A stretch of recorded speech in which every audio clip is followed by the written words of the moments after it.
ازيكم يا اصحابي الحلوين؟ عاملين ايه؟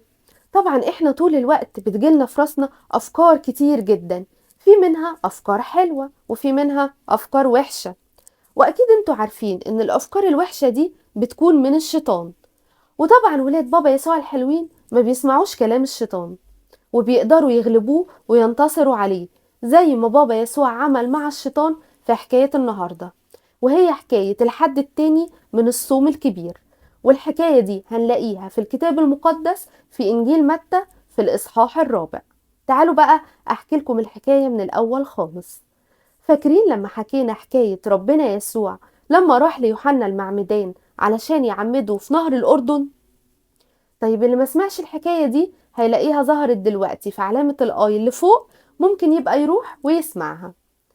أهو بعد ما ربنا يسوع اتعمد من يوحنا المعمدان في نهر الأردن، راح وقعد في البرية اللي هي الصحراء، وفضل قاعد هناك لوحده وكان صايم. عارفين يا أصحابي ربنا يسوع صام كام يوم؟ صام 40 يوم وليلة. وعلى فكرة الصيام اللي احنا صايمينه ده دلوقتي هو نفس الصيام اللي ربنا يسوع صامه. فبعد ما ربنا يسوع صام 40 يوم وليلة حس انه جعان. فالشيطان اول لما عرف ان ربنا يسوع جعان قال انا لازم اروح واجربه وهو جعان. وراح الشيطان وقال لربنا يسوع انت ليه سايب نفسك قاعد جعان؟ ما هو لو انت صحيح ابن الله تقدر تحول الحجارة اللي في الصحراء دي لخبز عيش يعني، وتاكلها وتشبع. لكن ربنا يسوع ما سمعش كلام الشيطان وقال له مكتوب ليس بالخبز وحده يحيا الإنسان بل بكل كلمة تخرج من فم الله. يعني الأكل طبعا مهم جدا، ولازم ناكل علشان نكبر وتبقى صحتنا حلوة وكويسة. لكن مين أصلا اللي خلقنا وادانا حياة وخلانا عايشين؟ طبعا هو ربنا، مش الأكل.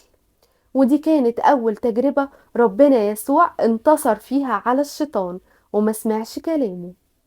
بعد كده الشيطان فكر في حاجة تانية، وراح وأخد ربنا يسوع لمدينة أورشليم، وهناك وقفه على الهيكل من فوق خالص وقال له لو انت صحيح ابن الله ارمي نفسك من فوق الهيكل، وطبعا مش هتتعور ولا هيحصل لك اي حاجة وحشة، لانه مكتوب ان الملائكة هتحافظ عليك وهيشيلوك بايديهم لغاية لما تنزل سليم على الارض.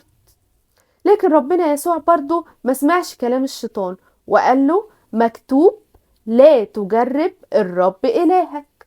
يعني ما ينفعش اننا نعمل حاجة غلط ممكن تأذينا ونقول ما هو ربنا هيحمينا، لان ربنا عطانا عقل نفكر بيه قبل ما نعمل اي تصرف. وطبعا في تاني تجربة ربنا يسوع هو اللي انتصر والشيطان برضه هو اللي اتهزم. بعد كده راح الشيطان أخد ربنا يسوع على جبل عالي جدا ووراه كل الحاجات الحلوة اللي في الدنيا، وقال الشيطان لربنا يسوع أنا أقدر أديلك كل الحاجات الحلوة اللي انت شايفها في الدنيا دي كلها، وأقدر أخليك غني ومهم جدا، بس بشرط إنك تسجد لي. وأول لما ربنا يسوع سمع الشيطان بيطلب منه يسجد له ما سمعش كلامه وقال له امشي يا شيطان، لأنه مكتوب للرب إلهك تسجد وإياه وحده تعبد. لأن طبعا ما ينفعش نصلي أو نسجد غير لربنا وبس. ودي كانت تالت تجربة وبرضو الشيطان اتغلب فيها وربنا يسوع هو اللي انتصر.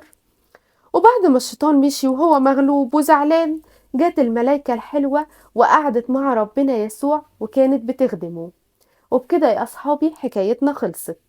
لكن لازم ناخد بالنا إننا أولاد ربنا يسوع، وعلشان كده لازم نبقى أقوياء زيه وما نسمعش كلام الشيطان الوحش، ونتعلم نقول لأ.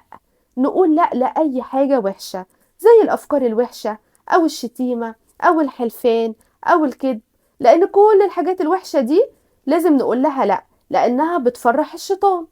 وإحنا أولاد بابا يسوع لازم نعمل حاجات حلوة تفرح بابا يسوع.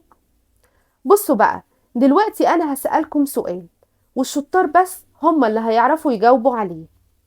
أنا وأنا بحكي الحكاية قلتلكم إن ربنا يسوع كان دايما بيرد على الشيطان ويقوله مكتوب.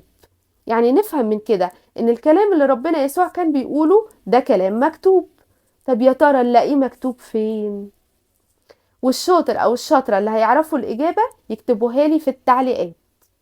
تعالوا بقى يا أصحابي نحفظ الآية مع بعض. والآية بتاعتنا بتقول إيه؟ للرب إلهك تسجد وإياه وحده تعبد. متى 4:10. تعالوا نحفظها مع بعض. للرب إلهك تسجد وإياه وحده تعبد. تعالوا نقول مرة تاني. للرب إلهك تسجد وإياه وحده تعبد. تعالوا نقول آخر مرة. للرب إلهك تسجد وإياه وحده تعبد.